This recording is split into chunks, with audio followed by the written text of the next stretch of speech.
എല്ലാവർക്കും സലു കിച്ചണിലേക്ക് സ്വാഗതം. ഇന്നത്തെ നമ്മളുടെ ആകാശം കണ്ടു കഴിഞ്ഞാൽ ഭയങ്കര ഭംഗിയുണ്ട് കേട്ടോ. നിങ്ങൾ ഓരോ ദിവസവും ഇതൊന്ന് ശ്രദ്ധിച്ച് നോക്കിയാൽ മനസ്സിലാവും, വ്യത്യസ്തമായിട്ടുള്ള കാഴ്ചകളാണ് നമുക്ക് കാണാൻ കഴിയുന്നത് കേട്ടോ.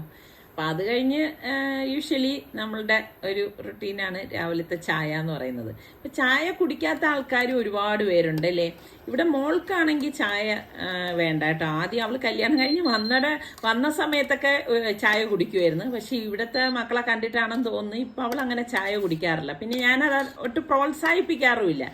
ഇതൊക്കെ നമ്മളുടെ ദുശീലങ്ങളിൽ പെട്ടതാണെന്നാണ് പലരും പറയുന്നത്, ഈ ചായ കുടി എന്ന് പറയുന്നത്. എന്തായാലും രാവിലെ നല്ല കടുപ്പത്തിൽ അടിച്ച ഒരു ചായ കുടിച്ചു കഴിയുമ്പോൾ ഒരു പ്രത്യേക ഉന്മേഷമൊക്കെ കിട്ടും.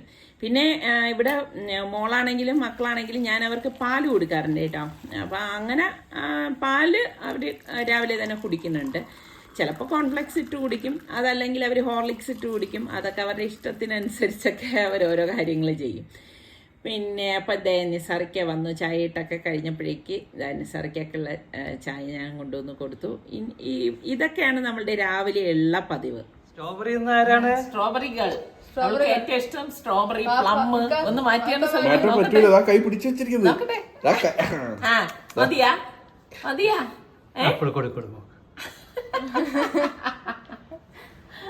സ്ട്രോബെറി ഗേൾ അല്ലേ. സ്ട്രോബെറി പുളിപ്പുള്ളതൊക്കെയാണ് സനമോൾക്ക് ഇഷ്ടം. പുളിപ്പുള്ള പ്ലം അല്ലേ മോളെ. നാരങ്ങ. സുൽത്താൻ ഇതുപോലെയായിരുന്നു കേട്ടാ, ഭയങ്കര പുളിയുള്ളതൊക്കെയാണ് ഇഷ്ടം.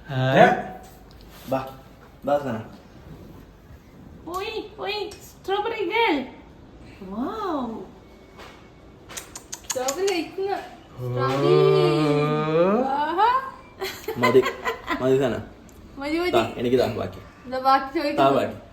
അങ്ങനെ രാവിലെ തന്നെ നിസാറിക്കടുത്ത് ഞാൻ പറഞ്ഞു എനിക്ക് പാളയം വരെ ഒന്ന് പോകണം എന്ന് പറഞ്ഞു. അപ്പം നിസാറിക്ക പറഞ്ഞു കാർ എടുത്തിട്ട് തന്നെ പൊക്കോന്ന് പറഞ്ഞു. അപ്പം ഞാൻ പറഞ്ഞു അത് വേണ്ട. ഇപ്പം എന്താ വെച്ചാൽ നമ്മൾ ഈ ഡ്രൈവ് ചെയ്യാതിരുന്നിട്ട് ഡ്രൈവ് ചെയ്യുമ്പോൾ ഭയങ്കര ഒരു മടി, ഡ്രൈവ് ചെയ്യാനായിട്ട് മടിയാണ് കേട്ടോ. നിസാറിക്ക കൂടെ ഉണ്ടെങ്കിൽ പിന്നെ അതുവരെ നമുക്ക് വർത്തമാനമൊക്കെ പറഞ്ഞിരുന്ന് പോവാമല്ലോ. അങ്ങനെ രാവിലെ തന്നെ പോവാന്ന് വിചാരിച്ചു. കാരണം കുറച്ച് സാധനങ്ങളൊക്കെ വാങ്ങിക്കാനൊക്കെ ഉണ്ട്. അപ്പം ഇതുപോലെ നമ്മൾ വന്നു കഴിഞ്ഞ് കഴിയുമ്പോഴേക്ക് എന്തൊക്കെ തീർന്നു എന്നുള്ളത് 2 ദിവസം പിടിക്കും കേട്ടോ, ഇതുപോലെയുള്ള സാധനങ്ങൾ വാങ്ങിപ്പും എടുപ്പും ഒക്കെ. അപ്പം വെളിയിലിറങ്ങിയപ്പോഴേക്ക് ഇതാ നല്ല ട്രാഫിക് ഉണ്ട്. അപ്പം ഈ ഒരു സമയത്ത് എനിക്ക് തോന്നുന്നു ഒരു 7 മണി കഴിഞ്ഞ് കഴിയുമ്പോഴേക്ക് തന്നെ നല്ല ട്രാഫിക് ആവും. കാരണം ഇപ്പം മിക്കവാറും ഉള്ള സ്കൂളുകളൊക്കെ 8 മണിക്ക് സ്റ്റാർട്ട് ചെയ്യുന്നതുകൊണ്ട് അങ്ങനെയൊക്കെ ഉള്ള സ്കൂളൊക്കെ ഉള്ളതുകൊണ്ട് നല്ല തിരക്കായിരിക്കും. പിന്നെ നമ്മൾ ഇതുപോലെ സിറ്റിയിലേക്കൊക്കെ വരുന്നത് കാണിക്കുമ്പോഴേക്കേ പലരും എൻ്റെ അടുത്ത് പറയുന്നുണ്ട്. ഇപ്പൊ ദൂരെയൊക്കെ, അതായത് ഗൾഫിലൊക്കെ ഉള്ളവരായാലും എന്നെ കാണുമ്പോൾ പറയും ഇത്താടെ വ്ളോഗിലൂടെ നമ്മളുടെ നാട്, പ്രത്യേകിച്ച് തിരുവനന്തപുരമൊക്കെ കാണുമ്പോൾ അവർക്ക് ഭയങ്കര സന്തോഷമാണെന്ന് പറയും. അത് കേൾക്കുമ്പോൾ തന്നെ നമുക്ക് ഭയങ്കര ഒരു സന്തോഷമാണ് കേട്ടോ. കാരണം നമ്മളുടെ നാട് ഇതുപോലെയൊക്കെ കാണിക്കുമ്പം അവർക്ക് ചിലപ്പോൾ അത് മിസ്സാവുന്നുണ്ടായിരിക്കും. അങ്ങനെ ഇപ്പൊ നമ്മൾ പാളയത്തേക്ക് എത്തി.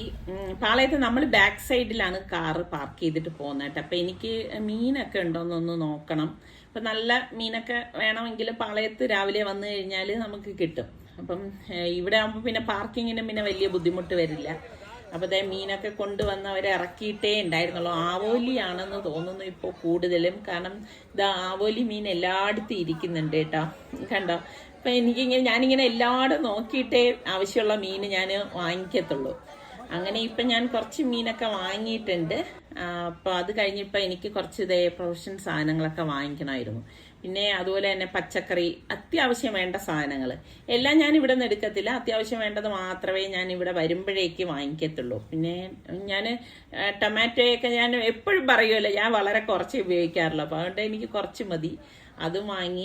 അപ്പം ഇതുപോലെ വാങ്ങിച്ചുകൊണ്ടിരിക്കുമ്പോഴായിരിക്കും അടുത്ത ഇന്ന സാധനം വാങ്ങിച്ചില്ലല്ലോ എന്ന് ഓർക്കുന്നത്. അപ്പം നിസാർക്ക് എൻ്റെ അടുത്ത് പറയുന്നുണ്ട്, നീ ഒരു കടയിൽ കയറുമ്പോഴേക്ക് എന്തൊക്കെയാണെന്ന് നോക്കിയിട്ട് എല്ലാം കൂടി എടുക്കാന്ന് പറയും. ചിലപ്പോൾ നമ്മൾ വിട്ടുപോണതാണ് കേട്ടോ. നിങ്ങൾക്കും അങ്ങനെയൊക്കെ അബദ്ധം പറ്റാറില്ലേ? അപ്പോൾ വീണ്ടും അതേ കടയിൽ തന്നെ വന്നിട്ട് വീണ്ടും കുറച്ച് സാധനങ്ങൾ അങ്ങ് വാങ്ങിക്കും. ഇതൊക്കെയാണ് ഈ പറഞ്ഞ മാതിരി വിട്ടുപോയി ഇങ്ങനെ ഓർത്തെടുക്കും കേട്ടോ, എന്ത് സാധനമില്ല എന്ത് സാധനം ഉണ്ടെന്നൊക്കെ ഉള്ളത്. എന്തായാലും സാധനമൊക്കെ വാങ്ങിച്ചു കഴിഞ്ഞു. അപ്പൊ ഇനിയിപ്പം നമുക്ക് വേറെ പ്രത്യേകിച്ചൊന്നുമില്ല. ഇനിയിപ്പം നേരെ വീട്ടിലേക്ക് തന്നെ പോകണം.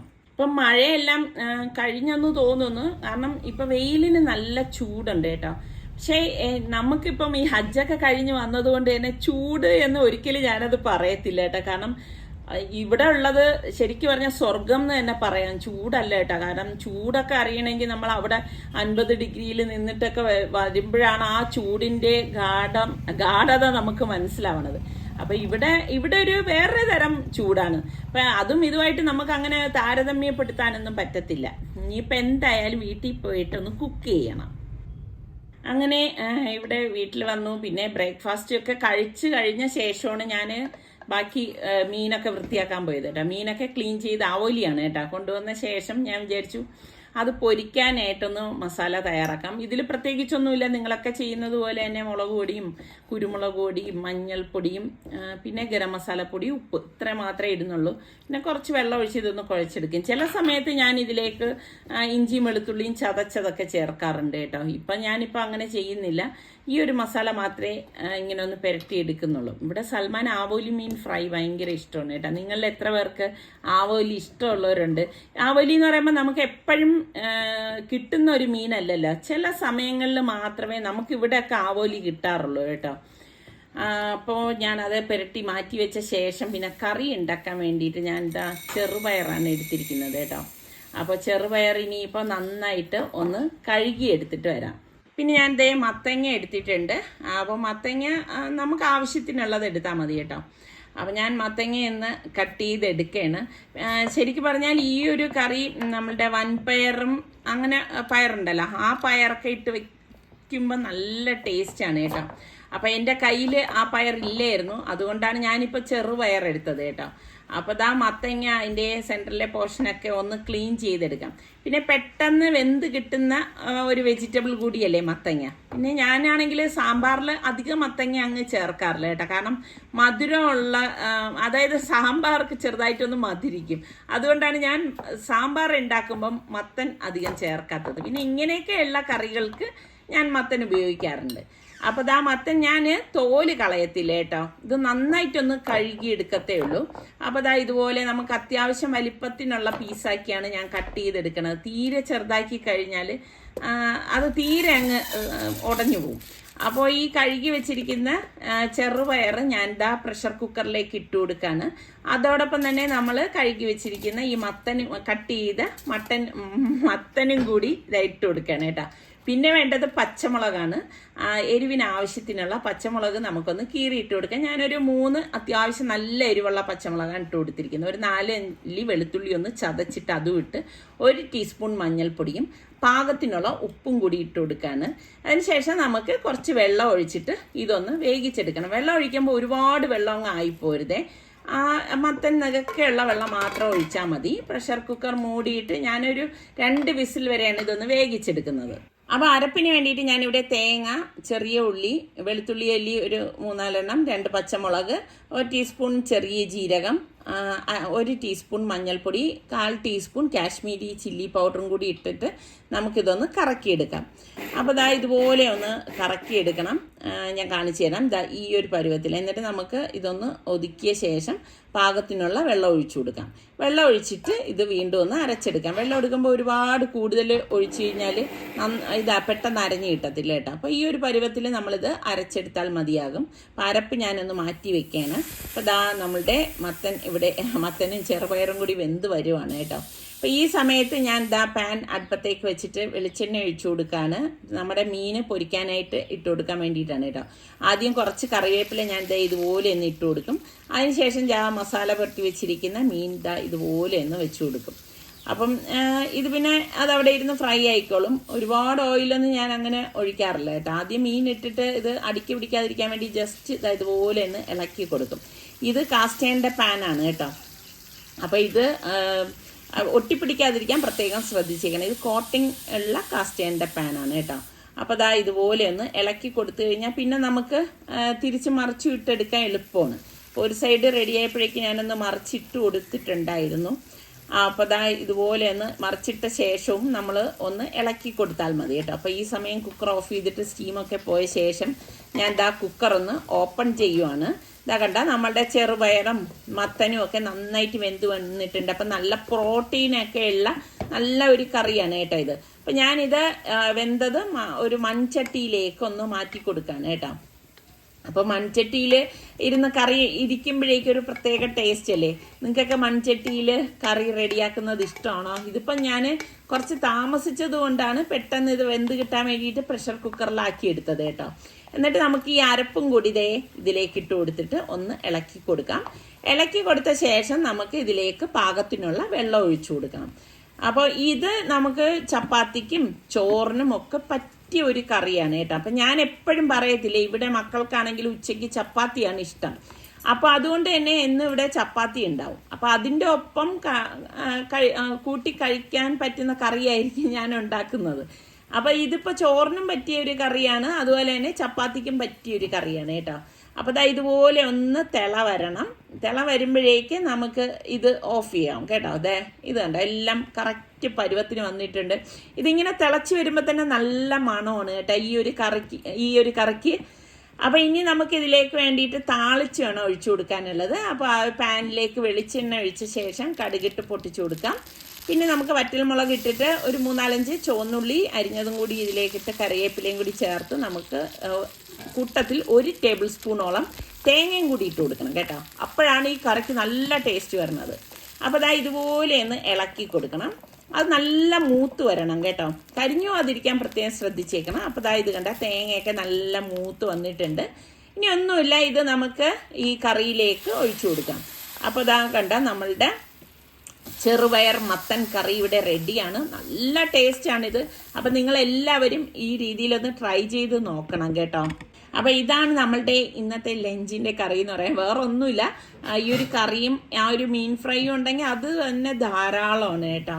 അപ്പം ഇത് പലരും ഉണ്ടാക്കുന്ന ഒരു കറി തന്നെ ആയിരിക്കും. ഞാനിത് ഇപ്പം ചെറുപയർ വെച്ചിട്ടാണ് ഉണ്ടാക്കിയത്. ഇത് ഇഷ്ടമുള്ള എത്ര പേരുണ്ടെന്ന് പറയണം കേട്ടോ. ഇത് ചപ്പാത്തിക്ക് കിടിലൻ കറിയാണ് കേട്ടോ.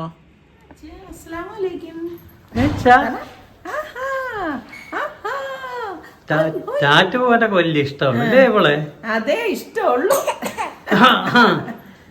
ശ്രദ്ധിക്കാനാ അവളെ എല്ലാവരും ശ്രദ്ധിക്കണം. ശ്രദ്ധിക്കാൻ വേണ്ടി ഇതുപോലെയൊക്കെ നമ്പരൊക്കെ ഇറക്കും അല്ലേ അവളെ.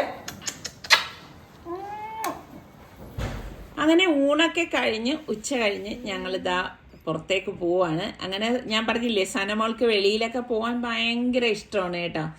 അപ്പോൾ പലരും ചോദിക്കും സൽമാനെ കാണുന്നില്ലല്ലോ എന്നൊക്കെ ചോദിക്കുന്നുണ്ട്. ഞാൻ പറഞ്ഞില്ലേ, സൽമാൻ ഇവിടെ വർക്ക് ചെയ്യുന്നത് കാരണം രാവിലെ ഓഫീസിലേക്ക് പോകും. അപ്പം പിന്നെ നമ്മൾ മോള് മാത്രമാണല്ലോ. അപ്പം നമ്മൾ പോകേണ്ടടുത്തെല്ലാം മോളും ഉണ്ടാവും. അപ്പോൾ മോളെയും ഒരുക്കി ഇറക്കി കൊണ്ടുവരികയാണ്. അവൾക്ക് ഇങ്ങനെ കാറിലൊക്കെ പോകുന്ന കാണുമ്പോൾ എന്തോ ഒരു ഇഷ്ടമാണെന്നറിയാവോ. അപ്പോഴവൾ അങ്ങനെ വലിയ ബഹളമൊന്നും ഉണ്ടാക്കത്തില്ല കേട്ടോ. കാരണം അവൾക്കറിയാം ഇങ്ങനെ കറങ്ങാനായിട്ട് പോകുന്നതാണെന്ന്. അപ്പം ഈ ഒരു സമയത്താകുമ്പോഴേക്ക് നല്ല രസമായിരിക്കും അല്ലേ, കുഞ്ഞുങ്ങളെയൊക്കെ കൊണ്ടുപോകുമ്പോഴേ. പിന്നെ കുറേ യാത്ര ചെയ്യുമ്പോൾ ഉള്ള ഇവളുടെ പ്രശ്നം വെച്ചാൽ ഉറങ്ങിക്കളയും കേട്ടോ. കൊച്ചു കുഞ്ഞുങ്ങളല്ലേ. നമ്മൾ പോകുന്നത് എവിടേക്കെന്ന് പറഞ്ഞില്ലല്ലോ. നമ്മൾ പോണത് യൂസുഫ് ഹാജി സാറിന്റെ വീട്ടിലേക്കാണ്. അത് ആരാണ് എന്താണെന്നൊക്കെ ഉള്ളത് നിസാർക്ക് തന്നെ പറയും. ഇതിപ്പോ ഹജ്ജിന് പോയവർക്ക് എല്ലാവർക്കും അറിയാവുന്നതാണ്. 10-25 വർഷമായിട്ട് പുള്ളി ഈ ഒരു ഡിസ്ട്രിക്ട് ഹജ്ജ് ട്രെയിനറാണ്. ഡിസ്ട്രിക്റ്റിൽ ഇപ്പൊ ട്രിവാൻഡ്രത്ത് നിന്ന് പോണവർക്കെല്ലാം സുപരിചിതമായ വ്യക്തിത്വമാണ് ഈ യൂസുഫ് ഹാജി സാർ. ഇപ്പൊ എന്തായാലും പുള്ളിയുടെ വീട്ടിലേക്ക് പോവാന്ന് ചോദിച്ചു. ഞാൻ പോയപ്പം തന്നെ വിചാരിച്ചാണ്, സഭയ്ക്ക് അറിയാല്ല, ഞാൻ ഇവിടെ നിന്ന് പോയപ്പോ നിസാർക്ക് അങ്ങനെ ഇങ്ങനെ ഒരാളിനെ കാണണം എടുക്കണം എന്ന് പറയുന്ന ഒരു വ്യക്തിയൊന്നും അല്ല കേട്ടോ. പക്ഷെ ഇവിടെ നിന്ന് പോയപ്പം മുതൽ യൂസുഫ് ഹാജി സാറിന് തിരിച്ചു വരുമ്പോഴേക്ക് കാണണം, നേരിട്ട് തന്നെ പോകണം എന്നൊക്കെ വളരെ ആഗ്രഹം പ്രകടിപ്പിച്ചാണ്. ഇതാണ് യൂസുഫ് ഹാജി സാറ്. അങ്ങനെ നമ്മൾ വരുന്നുണ്ടെന്ന് പറഞ്ഞിട്ടുണ്ടായിരുന്നു. അപ്പം മോളും എല്ലാവരും ഉണ്ടായിരുന്നു. പിന്നെ ഇത് മോളുടെ കുട്ടിയാണ് കേട്ടോ, അതായത് യൂസുഫ് ഹാജി സാറിന്റെ ചെറുമോനാണ്. അപ്പം ആ മോൻ സനമോളെയൊക്കെ എടുത്തോണ്ടിരിക്കുകയാണ്. പിന്നെ മോളെയും ഫാമിലിയൊന്നും ഞാൻ ഇതിലേക്ക് കാണിക്കുന്നില്ല. കണ്ട അവരുടെ മക്കൾക്ക് കിട്ടിയ ട്രോഫിയും കാര്യങ്ങളൊക്കെയാണ് ഇരിക്കുന്നത്. അപ്പം ഞങ്ങൾ പോകണമെന്ന് പറഞ്ഞപ്പോഴേക്കും അവരിതാ നമ്മൾക്ക് വേണ്ടി ഫുഡൊക്കെ കരുതിയിരുന്നു. നമ്മൾ പറഞ്ഞു ഊണ് കഴിഞ്ഞ ശേഷം ഞങ്ങൾ വരത്തുള്ളൂ എന്നാണ് പറഞ്ഞിരുന്നത് കേട്ടോ. എങ്കിലും അവരിതേ ഫുഡെല്ലാം ഞാൻ പറഞ്ഞു ഇതിൻ്റെ ഒന്നും ആവശ്യം ഉണ്ടായിരുന്നില്ല എന്ന്. അപ്പം പറഞ്ഞ് ഇല്ല കഴിക്കണം എന്ന് പറഞ്ഞു. സാറിന്റെ വൈഫാണെങ്കിൽ ഭയങ്കര സ്നേഹമാണ് കേട്ടാ. നമ്മളിങ്ങനെ കഴിക്കാനിരിക്കുമ്പോൾ തന്നെ അതെടുക്ക് ഇതെടുക്ക് എന്നൊക്കെ പറഞ്ഞിട്ട് വന്ന് നിന്ന് വിളമ്പിത്തരയും ഒക്കെ ചെയ്യുമായിരുന്നു. അപ്പം ശരിക്കും പറഞ്ഞാൽ ഭയങ്കര ഒരു സന്തോഷം തോന്നി കേട്ടാ. പിന്നെ സാറിന് ഈ ഷുഗറിൻ്റെതായ ബുദ്ധിമുട്ടുകളും കാര്യങ്ങളൊക്കെ ഉണ്ട്. ഇത് ഞാൻ കണ്ടിടത്തോളം എപ്പോഴും ബിസി ആയിരുന്നു കഴിഞ്ഞാൽ ഒരു അസുഖം വരത്തില്ല. പക്ഷേ നമ്മളിപ്പോ ഹജ്ജിന് പോയി വന്ന സമയം ഇത് സാറിന്റെ മോനാണ് കേട്ടോ. അപ്പൊ നമ്മള് അവിടെ ഉണ്ടായിരുന്നപ്പോഴേക്കും മോനും ഫാമിലി എല്ലാവരും വന്നിട്ടുണ്ടായിരുന്നു. അങ്ങനെ നമ്മൾ അവരൊക്കെ ആയിട്ട് കുറെ നേരം സ്പെൻഡ് ചെയ്ത് കേട്ടോ. ബുദ്ധിമുട്ടുണ്ട് എല്ലാവരും. അപ്പൊ എല്ലാവരും സാറിന്റെ ആരോഗ്യത്തിന് വേണ്ടിയിട്ട് ദുആ ചെയ്യണം. അങ്ങനെ നമ്മള് അവിടെ നിന്ന് ഇറങ്ങിയപ്പോ രാത്രിയായി കേട്ടോ. അപ്പൊ ഇതൊക്കെ സാറിന്റെ ചെറുമക്കളാണ്. അപ്പൊ അവരൊക്കെ വന്ന് നിൽക്കുകയാണ്. ഭയങ്കര സന്തോഷം തോന്നി കേട്ടോ. അപ്പൊ കാരണം നിസാർക്ക് അത്രയേറെ ആഗ്രഹിച്ചതാണ് സാറിനെ ഒന്ന് നേരിട്ട് കാണണം എന്നുള്ളത്. ഞങ്ങള് ഹജ്ജിന് പോയ സമയത്ത് കണ്ടിരുന്നു. അതുപോലെ അല്ലല്ലോ ഇത്. ഹജ്ജിന് പോകുന്നവർക്ക് കോൺടാക്ട് ചെയ്യേണ്ട കോൺടാക്ട് നമ്പർ നമ്മളെ ഡിസ്ക്രിപ്ഷൻ ബോക്സിൽ നമ്മൾ കൊടുത്തിട്ടുണ്ടായിരുന്നു. അപ്പൊ ഇതൊക്കെയാണ് നമ്മളുടെ ഇന്നത്തെ വിശേഷങ്ങൾ എന്ന് പറയുന്നത്. അപ്പം നിങ്ങൾക്ക് ഇഷ്ടപ്പെടുകയാണെങ്കിൽ ഇപ്പൊ തന്നെ ഒന്ന് ലൈക്ക് ചെയ്തേക്കണം കേട്ടോ. അടുത്ത് നമുക്ക് നല്ല വ്ളോഗായിട്ട് കാണാം. അതുവരേക്കും എല്ലാവർക്കും ബൈ ബൈ.